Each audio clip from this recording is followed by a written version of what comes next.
ಇನ್ನು ಕೇಂದ್ರ ಸಚಿವ ಕುಮಾರಸ್ವಾಮಿ ಅವರ ಮೇಲೆ ಅವರ ಹಳೆಯ ಕುಚುಕು ಗೆಳೆಯ ಇದೀಗ ಮುಗಿಬಿದ್ದಿದ್ದಾರೆ. ಕುಮಾರಸ್ವಾಮಿ ಒಬ್ಬ ಬ್ಲಾಕ್ ಮೇಲರ್ ಅಷ್ಟೇ ಅಂತ ಜಮೀರ್ ಅಹಮದ್ ಕಿಡಿಕಾರಿದ್ದಾರೆ. ಇದು ಎಷ್ಟು ದಿನ ನಡೆಯುತ್ತೆ ಕುಮಾರಸ್ವಾಮಿ ಅವರೇ ಅಂತ ಪ್ರಶ್ನೆ ಕೂಡ ಮಾಡಿದ್ದಾರೆ.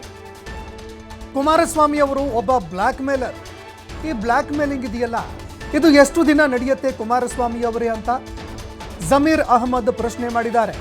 ಸಿದ್ದರಾಮಯ್ಯ ಬೇಡ, ನೀವು ಮೊದಲು ಜಮೀರ್ನನ್ನ ಫೇಸ್ ಮಾಡಿ, ಮೊದಲು ಜಮೀರ್ ಅಹಮದ್ ಅವರನ್ನ ಫೇಸ್ ಮಾಡಿ. ನನಗೆ ಹೇಳಿದ್ರಲ್ಲ ಒಂದು ಬಸ್ಗೆ ನಂಬರ್ ಹಾಕ್ಕೊಂಡು ಓಡಿಸ್ತಿದ್ದ ಅಂತ, ಹಾಗಾದರೆ 2017ರಲ್ಲಿ ನಿಮ್ಮ ಜೊತೆ ಯಾಕೆ ಇಟ್ಕೊಂಡಿದ್ರಿ ನನ್ನನ್ನು? ಹೌದಾ, ಬಸ್ ಓಡಿಸ್ತಾ ಇದ್ನ ನಾನು? ಹಾಗಾದರೆ 2017ರಲ್ಲಿ ನಿಮ್ಮ ಜೊತೆಯಲ್ಲಿ ಯಾಕ್ರಿ ಇಟ್ಕೊಂಡಿದ್ರಿ ನನ್ನ ಅಂತ ಪ್ರಶ್ನೆ ಮಾಡಿದ್ದಾರೆ.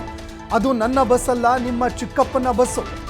ನಿಮ್ಮ ಬಗ್ಗೆ ನಾನು ಕೂಡ ಹೇಳ, ನೀವು ಏನು ಮಾಡಿದ್ದೀರಾ ಅದನ್ನು ಕೂಡ ಹೇಳ.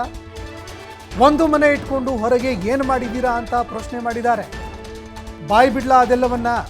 ಅವೆಲ್ಲ ಬೇಡ ಅಂತ ಜಮೀರ್ ಅಹಮದ್ ಕೇಂದ್ರ ಸಚಿವರ ವಿರುದ್ಧ ವಾಗ್ದಾಳಿ ನಡೆಸಿದ್ದಾರೆ. ಅದ ಪ್ರಕಾರ 21ರಲ್ಲಿ ಯಾರು ಸರ್ಕಾರ ಇತ್ತು? BJP ಸರ್ಕಾರದಲ್ಲಿ ತೀರ್ಮಾನ ತಗೊಂಡು 14 ಸೀಟ್ ಕೊಡಬೇಕಂತ ತೀರ್ಮಾನ ತಗೊಂಡು 14 ಸೀಟ್ ಕೊಟ್ಟಿದ್ದಾರೆ. ಬರೀ ಇವ್ರು ಮಾತ್ರ ಕೊಟ್ಟಿಲ್ಲ, ಅದು ಭಾಳ ಜನ ಇರ್ತಾರ ಆ ಥರ. ಭಾಳ ಜನದಲ್ಲಿ 125ದಲ್ಲಿ ಇವ್ರು 14 ಸೀಟ್ ಇವ್ರು ಕೊಟ್ಟಿದ್ದಾರೆ. ಇವ್ರು ಸಿದ್ದರಾಮಯ್ಯ ಪಾತ್ರ ಏನಿದೆ? ಈಗ ಸಿದ್ದರಾಮಯ್ಯ ರಾಜೀನಾಮೆ ಕೊಡಿ ಅಂತ ಕೇಳ್ತಾರಲ್ಲ BJP ಮತ್ತು ಕುಮಾರಸ್ವಾಮಿ ಅವರು ಕೊಡಬೇಕಾಗಿರೋದು ರಾಜೀನಾಮೆ ಮೊದಲೇ ಆಗಿ. ಕುಮಾರಸ್ವಾಮಿ ಅವರು ರಾಜೀನಾಮೆ ಕೊಡಬೇಕಾಗಿರೋದು ಪ್ರೈವೇಟ್ ಕಂಪ್ಲೇಂಟ್ ಕೊಟ್ಟಿದ್ದಕ್ಕೆ ಕಾರಣಕ್ಕೆ ನೀವು ಪ್ರಾಸಿಕ್ಯೂಷನ್ ಮಾಡಿಬಿಟ್ಟು ಸಿದ್ದರಾಮಯ್ಯನ ರಾಜೀನಾಮೆ ಕೇಳ್ತಾ ಇಲ್ಲ. ನಿಮ್ಮ ಲೋಕಾಯುಕ್ತ ಅವರು SIT ಮತ್ತು ಲೋಕಾಯುಕ್ತ ಅವರು ಪರ್ಮಿಷನ್ ಕೇಳಿರೋದು ನಿಮ್ಮನ್ನ. ನೀವು ಕೊಡಬೇಕಾಗಿರೋ ರಾಜೀನಾಮೆ. ನೀವು ಸಿದ್ದರಾಮಯ್ಯ ಬಗ್ಗೆ ನೈತಿಕ ಯಾವ ಹಕ್ಕು ಇಲ್ಲ ನಿಮ್ಮ ತಮ್ಮ ಮಾತಾಡೋಕ್ಕೆ. ಮಾತಾಡಿದ್ರೆ ಧಮಕಿ ಹಾಕೋದು, ಮಾತಾಡಿದ್ರೆ ಬ್ಲ್ಯಾಕ್ ಮೇಲ್ ಮಾಡೋದು, ಎಷ್ಟು ದಿನ ಅಂತ ನಡೀತದೆ ಕುಮಾರಸ್ವಾಮಿ ಅವರೇ? ಎಷ್ಟು ದಿನ ಅಂತ ನಡೀತದೆ? ಯಾವ ನೈತಿಕ ಹಕ್ಕಿದೆ ನೀವು ಸಿದ್ದರಾಮಯ್ಯ ಬಗ್ಗೆ? ಮತ್ತು 100 ಸಿದ್ದರಾಮಯ್ಯ ಬಂದರು, 100 ಸಿದ್ದರಾಮಯ್ಯ ಬೇಕಾಗಿಲ್ಲ. ಒಬ್ಬ ಜಮೀರ್ನ ಫೇಸ್ ಮಾಡಿ ಮೊದಲೇ ನೀವು ಒಂದು ಬಸ್ಗೆ 2 ನಂಬರ್ ಹಾಕಿ ಓಡಿಸೋನು ಅಂತ. ಮನೆ ಕುಮಾರಸ್ವಾಮಿಗೆ ಜ್ಞಾನ ಇರಲಿ.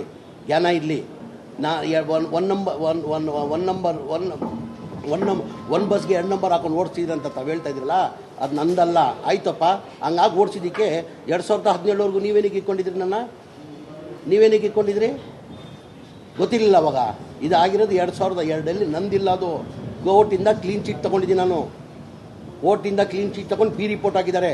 ನಮ್ಮ ಚಿಕ್ಕಪ್ಪನ ಗಾಡಿ ಅದು, ನನ್ನ ವೆಹಿಕಲ್ ಅಲ್ಲ ಅದು. ಪದೇ ನನಗೆ ಬೇರೆಯವ್ರ ಥರ ನನಗೆ ಇದು ಮಾಡೋಕ್ಕೆ ಹೋಗ್ಬೇಡಿ ನೀವು ದಯಮಾಡಿ. ನಿಮ್ಮಂಗೆ ಯಾವ ಇಲ್ಲಿಗಲ್ ಕೆಲಸ ನಾನು ಮಾಡಿಲ್ಲ. ಕಾನೂನು ಬಿಟ್ಟು ಕೆಲಸ ಮಾಡೋದು ನೀವು. ಒಂದು ಬಸ್ಗೆ 2 ನಂಬರ್ ಹಾಕಿದ್ದಾನೆ. ನೀವೇನು ಮಾಡಿದ್ದೀರಾ? ಹೇಳ ಬಾಯಿ ಬಿಟ್ಟು.